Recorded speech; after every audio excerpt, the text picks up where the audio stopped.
untuk kita semua. Perkenalkan, nama saya Agnes Sylvia Tamba. Saya dari kelas 22 Prodi Pendidikan Biologi dari Fakultas Keguruan dan Ilmu Pendidikan Universitas Lancang Kuning. Baiklah, saya di sini akan mempresentasikan tugas budaya Melayu Riau saya yang berjudul Tata Cara Kesantunan Melayu, Etika atau Moral. Pengertian kesantunan. Kesantunan merupakan aturan perilaku yang ditetapkan dan disepakati bersama oleh suatu masyarakat tertentu, sehingga kesantunan sekaligus menjadi prasyarat yang disepakati oleh perilaku sosial. Oleh karena itu, kesantunan ini biasa disebut dengan tata krama. Kesantunan juga bersifat relatif di dalam masyarakat. Kesantunan sangat penting dimanapun individu berada. Sekarang dalam budaya Melayu, kesantunan berkait kelindan dengan persoalan aib, adat, dan adab.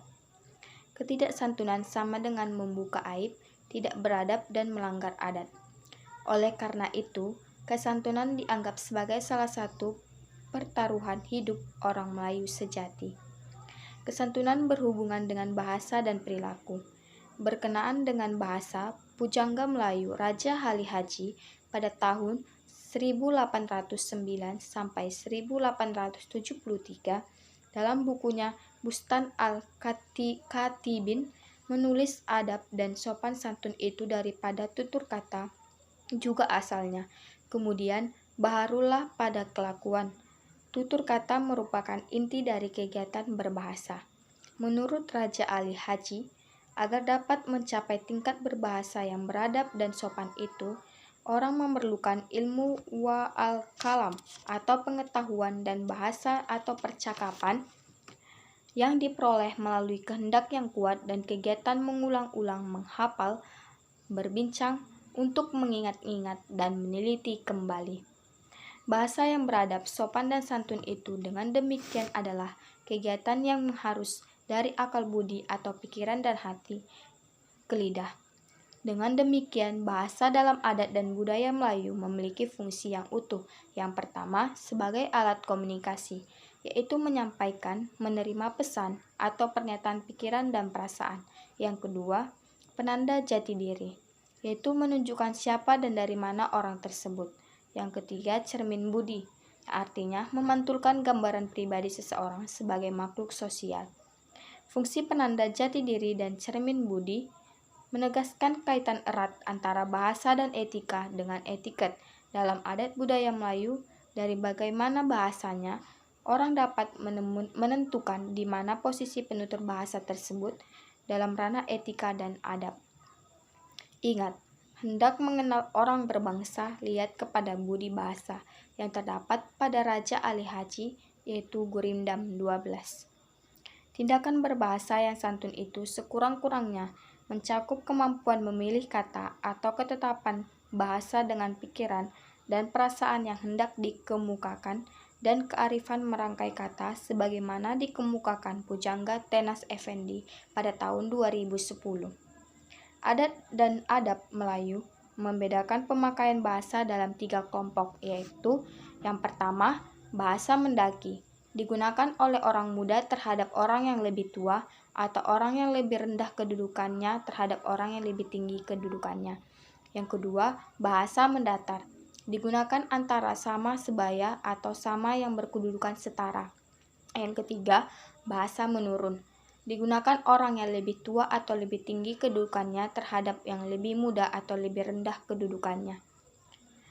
Ketiga pengelompokan bahasa tersebut sejajar dengan 3 sikap afektif Melayu terhadap sesamanya, sebagaimana digambarkan dalam ungkapan yang tua dihormati, yang sebaya dikasihi, yang muda disayangi.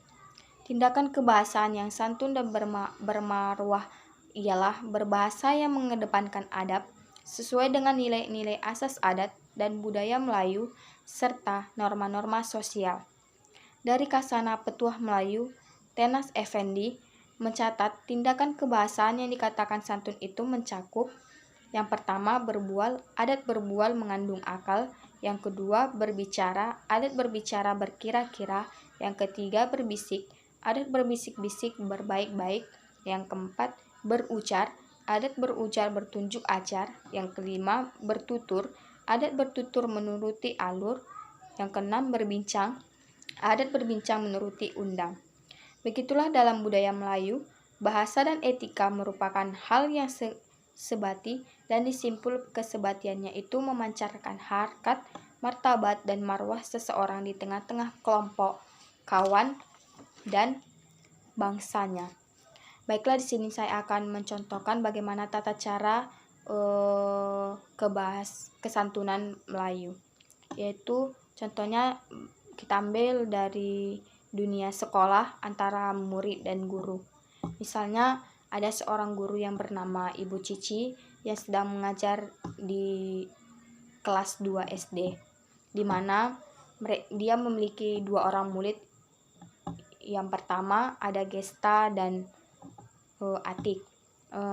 Gesta, pada suatu hari mereka sedang mengadakan sebuah ulangan, yang dimana ulangannya ini sangat memerlukan sebuah penggaris, dimana murid yang bernama Gesta ini tidak membawa penggaris pada saat ulangan.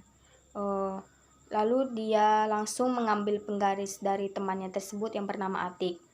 Sebenarnya maksud Gesta tersebut meminjam penggaris karena ia tidak punya kepada Atik, tetapi sehingga Atik itu menganggap bahwa Gesti mencuri penggarisnya karena si Gesta tidak meminjam penggaris tersebut menggunakan bahasa yang santun. Oleh karena itu mereka berdua pun bertengkar, dan dalam keadaan seperti ini posisi guru itu sangat diperlukan dalam sikap melerai dalam pertengkaran dan memberikan contoh dan teladan yang baik bagaimana mengatakan bahasa yang santun kepada anak tersebut saat meminjamkan apapun itu dari temannya. Contoh kalimat bahasa yang santun yang harus diajarkan oleh seorang guru kepada muridnya, yaitu Atik, saya meminjam penggaris, setelah selesai saya kembalikan. Itu maunya harus dikatakan oleh seorang Gesti kepada si Atik. Bila contoh kalimat di atas digunakan sebelum mengambil sebuah benda dari temannya tersebut, pasti tidak akan terjadi sebuah pertengkaran. Dari contoh di atas, kita sebagai pendidik harus mampu memberikan contoh teladan kepada murid bagaimana cara meminjam barang kepada orang lain dengan menggunakan bahasa yang santun, yang sopan, sehingga membuat orang lain itu tidak menjadi salah sangka dan benci terhadap kita. Di sekolah inilah juga kita memerlukan berperan sebagai pengganti orang tua untuk mendidik murid-murid. Hendaklah kita memberikan contoh yang baik kepada anak didik kita untuk bersikap dan berbahasa yang santun. Kesantunan berbahasa dalam pengungkapannya berpusat kepada diri orang itu sendiri. Perkataan yang terucap dan kurang sopan itu banyak bergantung pada cara mereka memilih bahasa. Sementara perkataan yang sopan berarti mereka yang pandai dalam memilih bahasa untuk mengungkapkannya dengan baik. Sekianlah hasil presentasi saya kali ini dalam tugas tata cara kesantunan Melayu, etika atau moral. Apabila ada kesalahan dalam penyampaian kata, saya memohon maaf. Sekian dan terima kasih. Selamat malam.